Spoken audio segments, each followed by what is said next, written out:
လေးတို့အားလုံးမင်္ဂလာပါတီရှင်နဲ့တူတူ KG ပြည့်ရခရလေးတင်ကြမယ်အခုတွေ့နေရကြပြလေးကတော့ကကြီးပြည့်ရခရလေးရဲ့ကြပြလေးဖြစ်တယ်နော်အဲ့တော့ဒီချက်ကကြီးပြည့်ရခရလေးရဲ့ကြပြလေးကိုဆိုပြမယ်ကကြီးရေကမမကကျိုးစုံစွာကပျော်ရွှင်မြူးကြွကခုံပြီးစိုင်းနေပုံနေတီးကဲနောက်တစ်ခါကကြီးရေကမမကကျိုးစုံစွာကပျော်ရွှင်မြူးကြွကခုံပြီးစိုင်းနေပုံနေတီးသူ့ရဲ့နာမည်ကတော့ကကြီးလို့ခေါ်ရယ်နော်။ तू ကအတန်ဘယ်လိုထွက်လဲဆိုရင်သူ့မှာအတန်လေးရှိတယ်။သူ့အတန်ကဘာလို့ခေါ်လဲ။ဟုတ်တယ်ကလို့ခေါ်ရယ်နော်။အဲ့တော့ဒီရှယ်ကနဲ့ပတ်သက်တဲ့ဥစ္စာလေးတွေကိုပြောပြမယ်။ကောင်းကင်နောက်တစ်ခုကန်းချေကော်ဘူး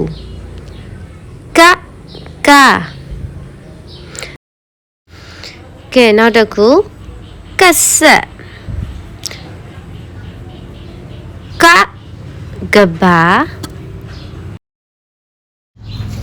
ကဲအဲ့တော့ဒီရှေ့ကကြောက်တင်ပုံမှာရေးပြမယ်နော်တစ်ချက်နှစ်ချက်ကကြီးနောက်တစ်ခါတစ်ချက်နှစ်ချက်ကကြီးနောက်တစ်ခါတစ်ချက်နှစ်ချက်ကကြီးကဲဒီချက်ကကြောက်တဲ့ပုံမှာရေးပြလိုက်ပြီးကကြီးလေးကိုနော်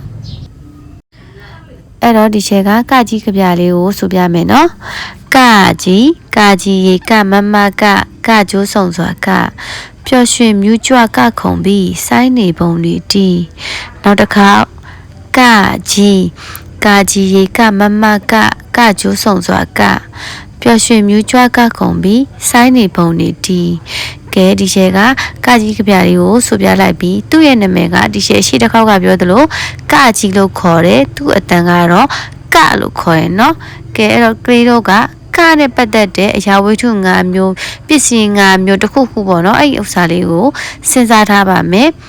ဒီရှယ်နဲ့တူတူနောက်တစ်ခေါက်ကြာမှပြန်တွေ့ကြမယ်နော်အဲ့တော့ဒီရှယ်ရဲ့ Zoo Garden ဆိုတဲ့ YouTube channel လေးကိုလည်းတားလေးသမီးလေးတို့က subscribe လုပ်ပြီးတော့ဒီရှယ်ရဲ့ဗီဒီယိုလေးတွေကိုစောင့်မျှော်ပြီးတော့လေ့လာသင်ကြားလို့ရပါတယ်အဲ့တော့နောက်ဗီဒီယိုတွေကြာမှဒီရှယ်နဲ့တူတူကလေးတို့နဲ့ပြန်ပြီးတော့တွေ့ကြမယ်နော်တတာ